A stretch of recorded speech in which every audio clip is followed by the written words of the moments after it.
You're watching Rules of the Game with Mark Cisco, brought to you by these fine sponsors.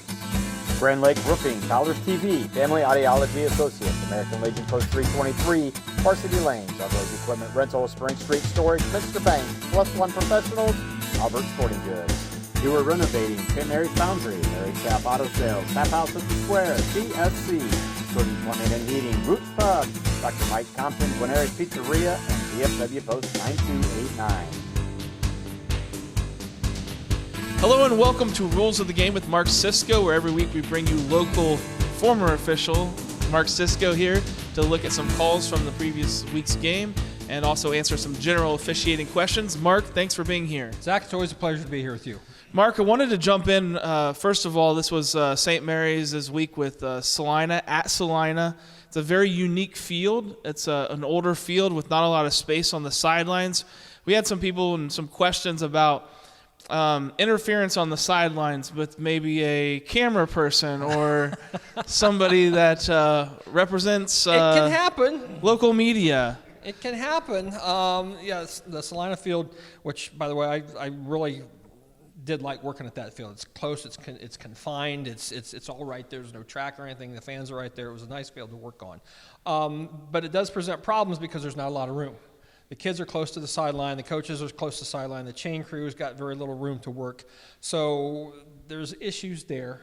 But as far as media or team folks that are on the sidelines that aren't connected with the teams, there's a restraining line that should go around the field.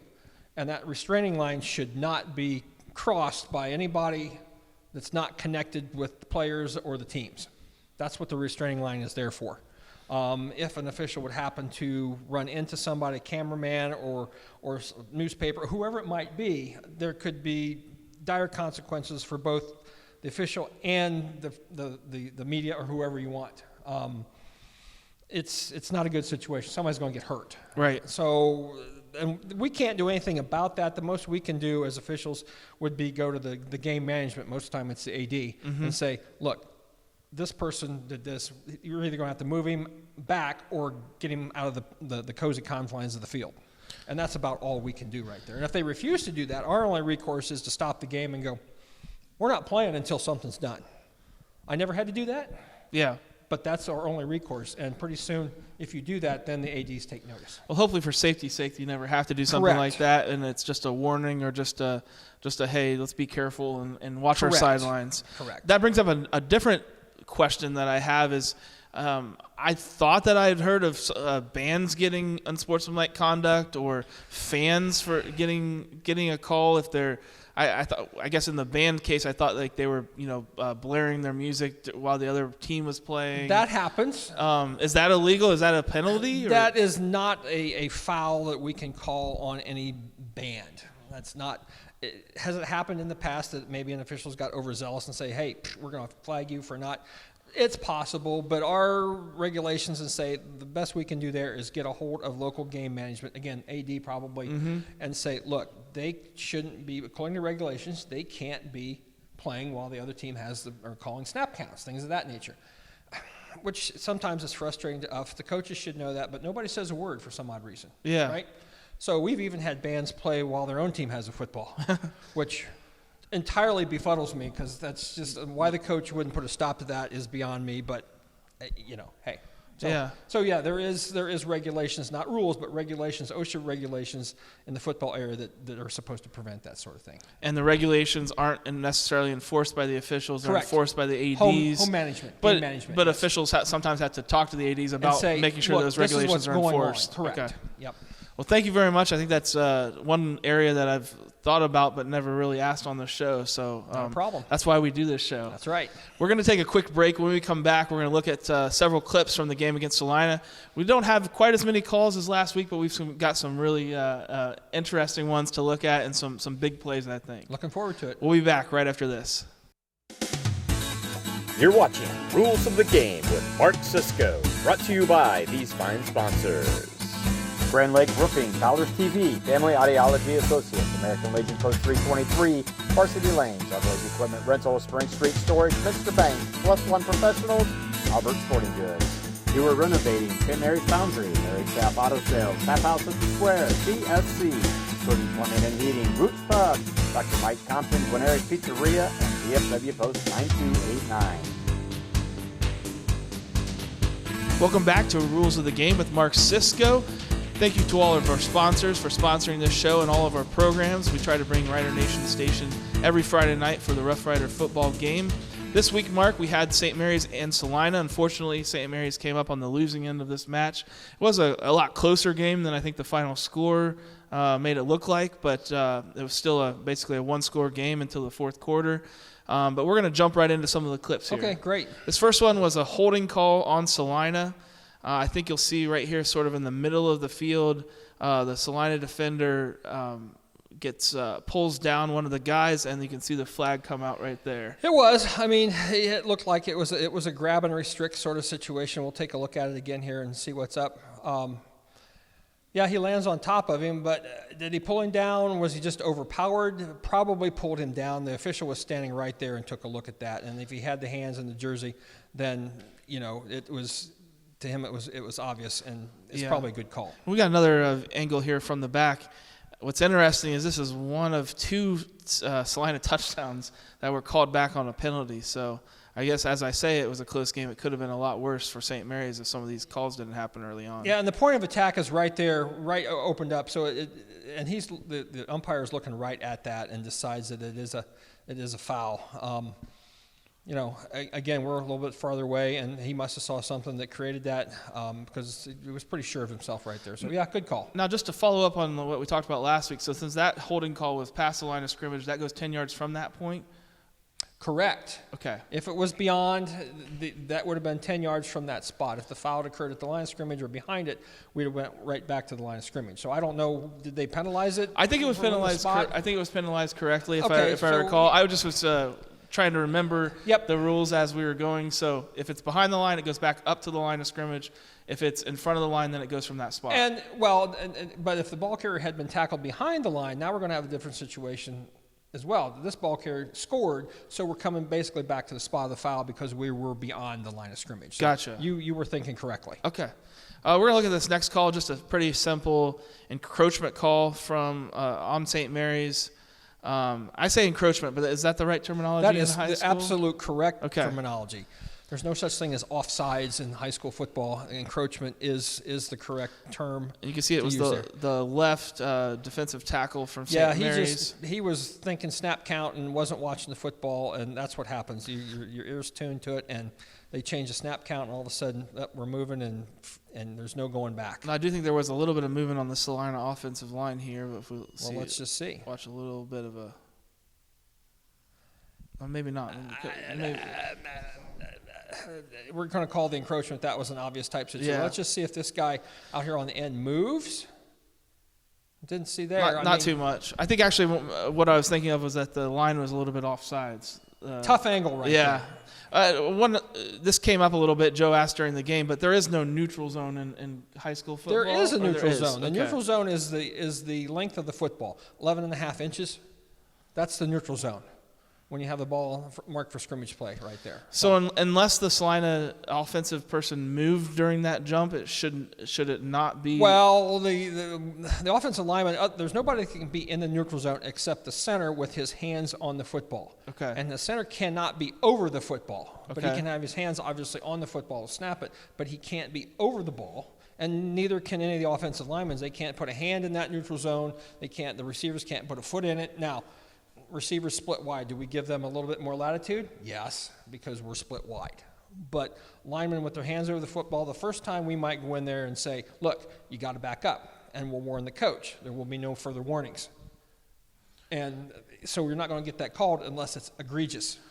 But the defender jumping into that, as soon as he crosses the forward point of the ball, it's a foul. It's a foul. Okay. Yeah. So the defender can't go into the neutral zone and then come back out. Not like college. You can do that in college. You can't do it in high school. That's the difference that I was trying to remember. You've created a foul just by jumping into the neutral zone. Gotcha. So the neutral zone exists. It's just encroachment is automatically a foul. Dead ball foul. Right there's there. No correcting. There's no correcting that. Perfect. Correct. Okay. Yep. This next play was a touchback on the kick return. Joe and I talked about this a little bit. Obviously, he catches the ball outside of the end zone, but his momentum and foot brings him back into the end zone. No, Should that have been called a touchback? No. I mean, that's a tough angle. I mean, the official's standing right there. But if he catches the ball outside the plane of the goal line, all right, he could step back. He could run around in there. As long as he brings it out of there, he's going to be fine. If he gets tackled in the end zone, it's going to be a safety. Right. But if he's got possession of it, and it looks like maybe he has it right there, maybe the ball's still loose, don't know, but it looks like he may have it. And if he did, in fact, have possession and the ball did not cross while it was in the air or loose, it's not a touchback. Okay, so that may have been the wrong call, or the official right there may have saw that the ball did cross over into it. And if we're told, if in doubt, whether it's a touchback or it's not, you're going to give him the touchback. Okay. Because you're going to say, well, he catches it there, and we're already going to hopefully probably get tackled inside the 20. Give him the touchback if in doubt. Okay. Now, I can tell you when I refereed, I was never one to – it had to be – convince me it was a touchback before we're going to go out there. He makes that good catch right there, and he's maybe not smart enough to let it go. Yeah. Then you're going to get what you deserve. Because the defense, if you don't do that, then the defense is – you're taking away from the defense and the kicking team from making a good play. Well, and the official was right there in position, so hopefully he was able to see that obvious and made that call. But again, if the possession was gained without the ball touching the goal line, then there should have been a touchback there. I'm not saying it was, but that's the rule. This next call was a holding call on St. Mary's. I think it was towards the outside here on a sweep. We see the player right down there at the bottom. I didn't think it was a very good call, personally. The defender gets up, and he's like, he's holding me, and maybe he has right there, and he may have, because basically the defender has having a step taken away. His feet, you look at their feet, and, normally this guy's going to work his way outside, and he's just not being let go. He was probably fine initially, but when he couldn't get away, there's when the hold occurred right there. And it looked like maybe it was a little bit under that shoulder pad on that right side. Because you're looking at that, and you're going, he's got him, let him go. And now we don't let him go, and there's where the hold is, right there. So it probably was a good call at the end of the play. Well, we're a little bit through the clips. We're going to take another short break. When we come back, we're going to look at some more clips. We got a very, very big onside kick call. Okay, looking forward to it. We'll be back right after this. You're watching Rules of the Game with Mark Cisco, brought to you by these fine sponsors. Grand Lake Roofing, Colors TV, Family Audiology Associates, American Legion Post 323, Varsity Lanes, ROG Equipment Rental, Spring Street Storage, Mr. Bank, Plus One Professionals, Albert Sporting Goods. You are renovating St. Mary's Foundry, Mary Staff Auto Sales, Tap House at the Square, CSC, Cody Plumbing and Heating, Roots Pub, Dr. Mike Compton, Guaneri's Pizzeria, and DFW Post 9289. Welcome back to Rules of the Game with Mark Cisco. We're going to jump into some other clips here with the Celina and St. Mary's game. This next call was a false start on Celina. I think it was hard for me to see it, but they came in and called it. I think maybe just that wing back just takes a step. Let's just see that again. I was focused on it looks like the tackle on the left side or the tight end. I think the wing back on the right just takes a step just before. But it's real close. Ooh, that's almost a. Let's just see if we can see movement here. And maybe a flint. Just a guard. Flinch. Okay. It was a guard. Yep, that's noticeable. Yep. Defense points, and you're like, yep, he moved. Stop that. That's a 5-yarder. Okay, so this next call was a big play. This was a kick return for a touchdown that was called back due to holding on Celina. So sort of similar to our play that we just talked about before. This is the second one that I was talking about, a second touchdown from Celina that was called back. Right at the bottom of your screen right here is where it was called on, number 10 for St. Mary's. Oh, he took him down. Yeah. Yeah, that's a takedown. That's going to draw the flag every time. Yep. Let's just watch that again. Yeah, because the wing guy on this side who's starting at the goal line, he's going to be looking for that sort of thing. He's trailing the play, coming up. He's got his eye out here because the play's breaking there, and then we're just going to take him down. I think we have an end zone view of this one. I thought the mechanics were interesting by that wing back. So you can kind of see, if we can skip ahead here a little bit. Here he comes running down the side of the field. He sees the hold, no flag, no flag, no flag, kind of waits till it gets right there and just sort of throws it out the side of his pocket right there, just real quick. Which is fine, you know, he got the call out. All he's got to have is the yard line from where it happened. I right. mean, obviously, it's going to come back. We're going to move the ball into the hash, and we're going to be fine. So yeah, hold. He's decided that's a hold. We're going to run up here. We're going to throw it there. He just waited, and we're going to because right now. Rather than try to wing it, right. you know, from back right. behind. Yeah, it was interesting because it was so late after that I think a lot of the fans were confused about what happened. But yeah, you can be late and still right. So yeah, it's not a problem there. But it seemed like the right call anyway. So it was. This was a fumble by St. Mary's, but or it was not called a fumble. It was called the ground. He was on the ground. It was called down. It looks like the right call to me. Just wanted to get your thoughts on it. Yeah, the ground. The saying is the ground cannot cause a fumble. So, by rule, a touch precedes possession and things of that nature. So in this case, his elbow or arm would have touched before, even if it's a millisecond. Even if the ground did cause it to come loose, he's down. So, yeah, that's a good no call right there. Yeah, we're watching that, and they should have been a little bit more emphatic on he was down. That way it lets everybody know that we got this and we saw it. We don't see any of that. We don't see a beanbag flying for a fumble. So mechanically, could that have been handled better? Yes. Yeah. If I do remember correctly, the wingback on this left side was pointing right away, right there at the But the thing is, the umpire's looking right at it as well, so both of them should have been emphatic on. And he didn't, like you said, he didn't throw a bag, so he didn't mark that the ball was out by any reason. Right. So this is just a false start on St. Mary's. I thought it was real tough to see. Can we run it back to the beginning? Did they call it on the back right there, or somebody else move? I've watched a couple times now, and I'm the only thing I can think of is that they thought that the line moved just slightly before the entire line moved just slightly before the center snapped it. Wow, I'm trying to see. Boy, I don't know. Bang bang. If it's bang bang, we're going to let it go.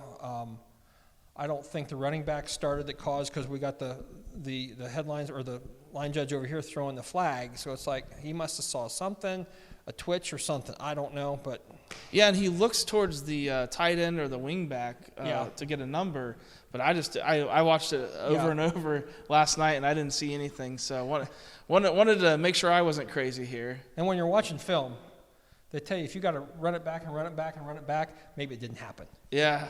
Right? I mean, maybe it didn't. Right. Maybe it did. He's standing there looking, something caught his eye. So sure. Well, this was just another encroachment, this time on Celina. Just stepped over that line right there. He knew it. The call. He knew it. Nothing you can do. You're out in the open. You can't hide that. Yep. I thought that was a good follow-up considering we had that other one earlier that we talked about. Okay, Mark. Here we go, right? Yes. Here's the one. So this was probably the most controversial call of the game. St. Mary's is down 24-15. They just scored, and they came back and tried an onside kick right here. It looked to me like it was executed very well. We have it slowed down here. The ball rolls, and I don't think anybody touched it. That's just from watching it over and over. And I guess more than I don't think anybody touched it, I don't see how the official on the other side of the field was able to see whether anybody touched it or not from his angle and from the line of players. Yeah, so it's really tough to see. Do we have an actual, not a slow-mo, but do we have actual clip? No, we don't? Okay. It's tough to see. We lose sight of the football. I will tell you that a couple things there may have helped. Now, and the officials can have to decide at that point in the game, do we go into onside kick mechanics? Now, if St. Mary's has told them that we're going to do this, then it's easy. But if we have to guess, at that point, it's 24-15, start of the fourth quarter, and we're thinking St. Mary's going to onside it. Not, they decided not. But if they would have had two more guys up there, and they would have been positioned on the kicking team's line and then on the 50. So you got four sets of eyes looking at it. Sometimes you can cover that better, number one. Number two, that's not a foul for touching it early. Yeah, we were talking about that before we started. We think that they moved them back from that. It's a violation of the rules. It's called first touching. It's not a foul. There should have been no flag. The person that called this should have had a beanbag out right away to mark the spot of the first touching, if it indeed was. He throws the flag, and if I remember correctly, I think they marked off 5 yards. Right. That's the way I remembered it. That was incorrect. That's poor enforcement or knowledge of the rules at that point. So whether it was touched or not, we'll never know. The Right. St. Mary's kids think they have it, and they did. They come up with it. But the Celina coach, of course, he wants the first touching, Sure. and he gets it. And maybe it was. We don't know. Sure. And I just thought that the position at where they recovered it to was telling, because it was 3 or 4 yards past that 10-yard mark. It doesn't stop that somebody could have kicked it or pushed it forward a little bit. Right, and it's tough. I mean, the St. Mary's kids are all around it, and footballs don't bounce true. With its Right. shape, it Right. could have done something really weird there. But the fact of the matter is, it's just, it is what it is. Yeah. And we could argue it all day, and the only people that really know are the kids that were involved with Sure. it. So. Well, it was an interesting thing, and it was a big play for St. Mary's and Celina. Could have been a real big momentum changer at that time, but Yep. That's the way the ball rolls I know sometimes. the kids are coached not to touch it until it goes to 10 yards, and, so they try, but sometimes the ball bounces funny ways. Well, this next play was a potential personal foul after the play. It wasn't called. I think some of the St. Mary's fans wanted it. I thought it was more just a continuation of the play. This was a kick return from St. Mary's. And towards the very end of the play, you'll see right here in the middle of the field, these two players still going at it. Celina player throws down the St. Mary's guy, kind of away from the play. Yeah, we could have had a personal foul. We could have had offsetting fouls there, which is probably what would have happened. And you would have just said, look, fellas, you both earned 15, but because of the rules, we're going to offset them. So no harm, no foul. We're going to move on. So in Western Buckeye League play, sometimes that happens and you let it go. In other conferences, you have to flag that because they're just other conferences.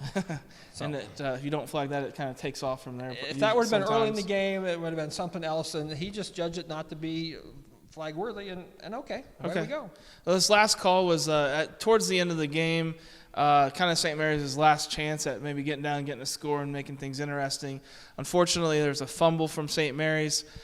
We didn't think in real time that we thought the ground caused it, but looking on here on film, it does look like the ball, to me, slips out a little bit before he hits the ground. I think it does. I think it's just ripped away from him, and even if he might have been on his way down. If he wasn't down, then it's still fair game, and it's coming out. It's coming out. Yeah, St. Mary's obviously would have wanted it there, and I get that, but when you look at it, again, it seems to be obvious that it was on its way out and there's nobody down. Yeah, unless he's got that right knee down in there someplace, but boy, that's going to be a tough get. Yeah. I think not. And I think more than anything, it's interesting that all of us were sitting there watching it happen. We had the camera angles from Rider Nation Station. It didn't look like a fumble on there. And now we look at this camera angle, and it's an obvious fumble. So yep. Just shows that it really depends where you're at in the field Yep. and which eyes you're looking at it with in order to get the right call sometimes. Correct. Well, thank you very much, Mark, for joining me today. Always a pleasure. Able to look at a lot of clips. Hopefully have a lot of clips from the St. Mary's victory over Defiance this weekend. It'll be at home at Grand Lake Health Systems Field. We'll see everybody next week. Thank you for watching Rules of the Game with Mark Cisco, brought to you by all of these fine sponsors. Grand Lake Roofing, Powers TV, Family Audiology Associates, American Legion Post 323, Varsity Lanes, ROG Equipment Rental, Spring Street Storage, Mr. Bank, Plus One Professionals, Albert Sporting Goods. You are renovating St. Mary's Foundry, Mary Staff Auto Sales, Tap House at the Square, CSC, Cody Plumbing and Heating, Roots Pub, Dr. Mike Compton, Gwinnett Pizzeria, and DFW Post 9289.